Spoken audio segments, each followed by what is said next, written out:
This is an example of a survey comment we have received. Our order arrived, and we're thrilled to have some of Mom's missing pieces returned to her or our collection. She's been gone for nearly 20 years now, and we never thought we'd find these. Still looking for a few more, but the ones we received are in great condition as promised. Thanks so much.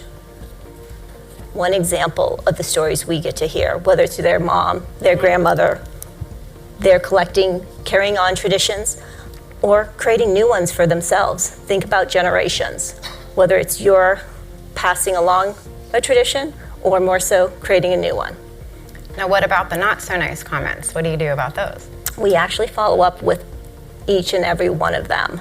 And there are points where I've seen a comment, I actually called a customer, they had not a great experience on our website, asked him to walk me through it. I think first he was shocked that I actually called, and then took notes, shared it with my team, and we looked at that specific experience. So I think it's important.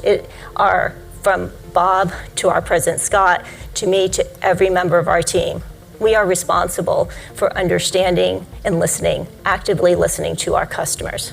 I mean, there's a couple things, right, that I hear in there that I think are interesting for all of us. One is, it sounds like customer service on one hand, but the marketing department is paying attention to that because they're responsible for the whole end-to-end experience. And the other thing I hear, Lynn, that you do is you just ask your customers. So many times we don't just ask.